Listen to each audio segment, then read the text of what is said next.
vamos falar sobre testamento e também sobre divisão de herança, utilizando como gancho a polêmica do caso do apresentador Gugu Liberato, que morreu em novembro de 2019 aos 60 anos. Outro caso que também ganhou destaque na mídia é o testamento do jogador Pelé, que morreu em dezembro de 2022 aos 82 anos. Para entender melhor como funciona testamento e divisão de herança, nós recebemos a advogada e membro da Comissão de Direito de Família e Sucessões da OAB Joinville, Eduarda Salomão. Obrigada, Eduarda, pela presença. Obrigada a vocês pelo convite. Nós que agradecemos. Para poder contextualizar, então, assim, porque alguns casos que ganham destaque na mídia levantam temas importantes como esse, né? Que muitas famílias acabam enfrentando depois da perda de um ente, que é a questão da divisão de herança. No caso do Gugu, um tema que está sendo, assim, um ponto que está sendo bastante determinante nesse caso é a reivindicação da mãe dos filhos dele, né, da Miriam, de reconhecimento da união estável, né? Então, publicamente, eles pareciam um casal. Com certeza. Na vida real, né, para os casais que às vezes têm filhos em comum, têm uma relação estável, e, de repente, ele prepara um testamento e deixa essa pessoa fora. Isso é comum acontecer? Isso é comum acontecer, inclusive, no Brasil é muito comum a gente ficar com esses relacionamentos que o pessoal não quer colocar um nome, né? Ah, a gente está junto, é um casal. Mas é muito importante reconhecer essa união estável de forma formal, né, em cartório, para que não aconteça exatamente isso que veio ocorrer no caso do Gugu, né, de ela ter que pedir um reconhecimento de união estável pós-mortem. E olha só como é que está sendo complicado para ela, porque tem várias reivindicações, tanto de alguém que apareceu dizendo que não, eu sou o verdadeiro companheiro do Gugu, então é muito importante fazer esse reconhecimento, tá? E é importante também saber que uma união estável, ela tem alguns requisitos que elas são essenciais, né? Que o relacionamento público, que no caso do Gugu a gente pode dizer que tinha, né? Contínuo, duradouro e o mais importante, com a intenção de constituir família. No caso de uma pessoa que tem todas essas características, né? Um casal que tem essas características, mas ele teria uma outra pessoa paralela a ele. As duas podem ser reconhecidas? Não. Hoje no Brasil a gente tem um entendimento consolidado que não existe essa multifamílias, né? Não pode ter dois relacionamentos. O que poderia, vamos supor no caso do Gugu, vamos criar uma situação hipotética. Ele poderia ter tido um relacionamento com a Rose. Ou com esse Thiago que também mas reivindica. Vamos supor, com a Rose até o ano X, então até ali ele teve um relacionamento com ela, e aí a gente tem a separação de fato. E a partir dali, então, talvez tenha iniciado um novo relacionamento com o Thiago, que, não, ao meu ver, não há como reconhecer a união estável por um motivo. Era público. Ainda que tenham fotos, hoje não significa que era público. Pensa assim, ó, numa união estável reconhecida. Quando o casal é convidado para o casamento, como é que vem escrito? Senhor e senhora Vicente, vamos colocar um sobrenome. Tinha isso neles? Acredito que não, né? Me parece que é mais provável ali a questão da Rose. E justamente por ele ser uma figura pública, ele tirou foto com milhares de pessoas. Exatamente. Né? E eles tinham filhos, né? Como eu falei, pode ser que em algum momento realmente tenham rompido os laços afetivos do casamento, né? Mas talvez em até algum momento me parece, né, que... Muito interessante, porque ainda que eu esteja acompanhando, eu não tinha entendido dessa forma, que a partir do momento que a Rose é reconhecida, então automaticamente o Thiago é excluído e vice-versa. A não ser nesse caso que eu falei, que comprove, por exemplo, que terminou o relacionamento no momento X e aí começou um outro. Mas junto, não tem como ter dois maridos e duas mulheres, não tem. Eduarda, chegou uma pergunta e a produção vai colocar na nossa tela, que o pessoal está mandando no nosso WhatsApp, você pode aproveitar. Olha só, tem uma filha só, e não sou casada. É viável fazer doação em vida? Os bens precisam ser inventariados mesmo apenas com o filho? A Karina, de São Bento do Sul. Karina, muito obrigada pela sua participação, o pessoal de São Bento nos acompanhando, que é um tema que a gente já ia entrar, a questão do inventário, mas podemos antecipar. Então tá, Karina, muito obrigada pela sua pergunta. Sobre a doação em vida, a gente pode dispor ou doar, fazer o que quiser, vamos colocar nesses termos simples, fazer o que quiser com 50% do seu patrimônio em vida. Então, mesmo que ela tenha uma filha só, Se essa for a única casa dela, o único bem, ela não pode doar o bem inteiro, só 50%. Se é viável ou não, a gente tem que analisar o caso concreto. Teríamos que conversar para ver se o caso dela seria viável doar esse bem em vida ou não. Mas em vida nós só podemos dispor, fazer o que quisermos com 50%. E a mesma coisa no testamento. A gente só pode dispor em testamento de 50% do nosso patrimônio. Por quê? Porque os outros 50% eles precisam ficar reservados para os herdeiros necessários, que aí é o cônjuge, né, os filhos, às vezes os pais.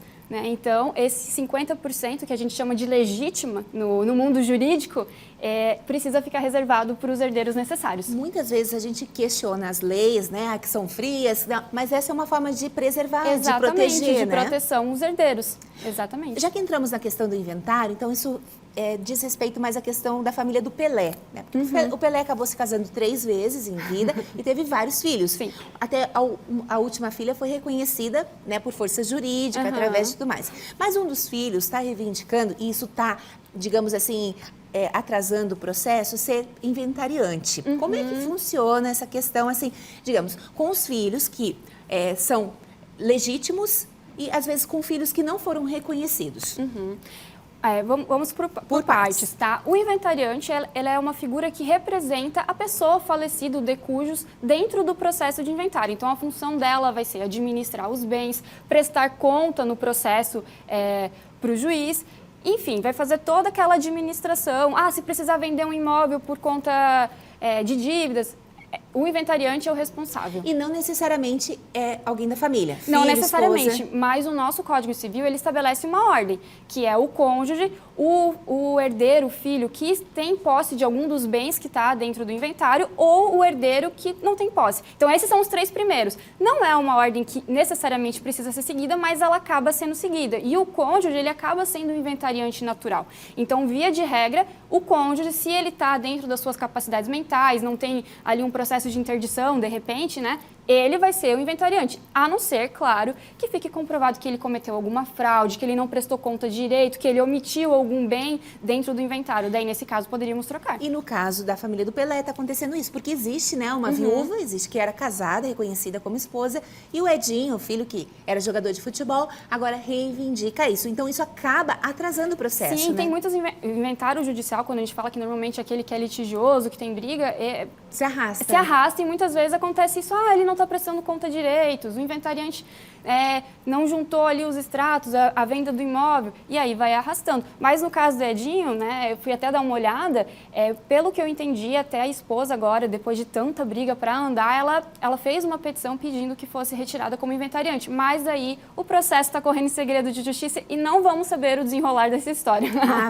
Quer dizer, bacana não, mas assim, né, é interessante também. Mas porque a gente gosta de saber, né? A gente gosta de saber. E é uma forma também da justiça proteger quando envolve, né, mais herdeiros. Eduardo, chegou mais uma pergunta e a produção vai colocar na nossa tela.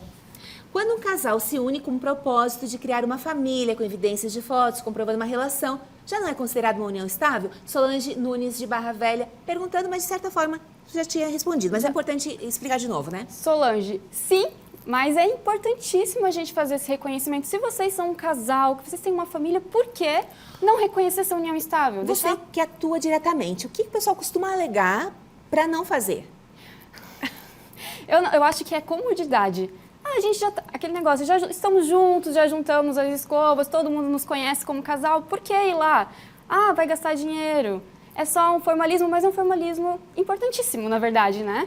Porque é interessante, né? Muitas vezes, pela questão de, existe um sentimento, não precisa um papel para provar. Exatamente. Mas depois que falece, aí vem a questão racional, né? E mais do que isso, o casamento, apesar de a gente muitas vezes não entender por conta daquela visão romântica, é um contrato. Né? E aí o que acontece? Na união estável, se você não reconhece a união estável de forma formal, obrigatoriamente, tanto na separação, que daí a gente... Olha só que complicado, se você for separar na união estável, você precisa pedir o reconhecimento judicial para daí dissolver e separar os bens. E o regime de bens, obrigatoriamente, vai ser o de comunhão parcial. Você não tem nem a chance de escolher o regime que você quer. Só registrando de forma formal a união estável, em cartório, que você pode escolher o regime. Gente, o alerta é importante então, hein? A Quarta do Amor foi ontem, a gente tem um quadro, Quarta do Amor, que a gente sempre traz temas polêmicos, acho que isso a gente tem que trazer, então, o pacto antinupcial e a união estável para a Quarta do Amor. É uma ótima sugestão, porque é uma forma de você garantir os seus direitos. Agora, no caso de uma pessoa que foi casada formalmente, no papel, durante muitos anos se separou e casou novamente com outra pessoa. Nesse caso, em caso de falecimento, todas as partes terão direito ou também se exclui a primeira parte? Ainda que, por exemplo, o casal foi casado, mas não teve filhos. Ah, entendi. Mas no primeiro casamento, houve o primeiro casamento, não teve filhos, foi para o segundo casamento. Mas se separou. Se separou, foi para o segundo casamento e teve filhos. Essa primeira esposa ou companheiro deixa de ter direitos? Deixa de ter direitos porque o casamento ele encerra de duas formas. Ou pelo divórcio, então o divórcio formal, né, assinado, bonitinho, ou pela morte. Então assim se encerra o casamento. Se essa pessoa fez o divórcio de forma formal, já houve em tese a separação dos bens. Então a parte dela, a nova parte dela, dependendo do regime, o marido vai ser herdeiro e meio, os filhos dela continuam ali tendo direito à parte dela. Mas dos novos bens que esse ex-marido adquiriu, ela não vai ter direito. Agora, se eles não fizeram o divórcio de forma formal, né, a gente precisa sempre lembrar da data da separação de fato.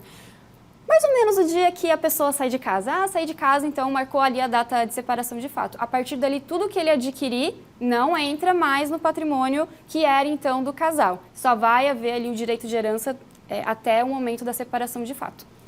E ela pode chegar no inventário e falar: oi, tudo bem, você casou de novo, você tem uma união estável, mas lembra da minha parte? Tô aqui ainda, não separamos. Maravilhosa, adorei.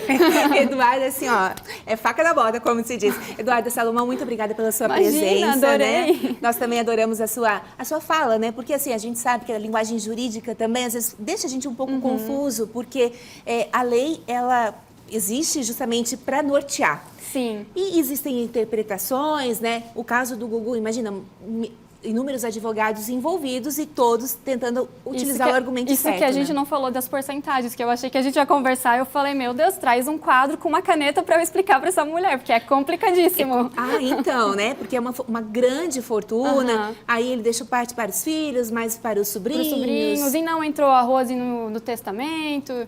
Bem complexo, mas agradeço. A gente pode outro dia voltar com esse assunto. Vou adorar, muito obrigada. Com certeza.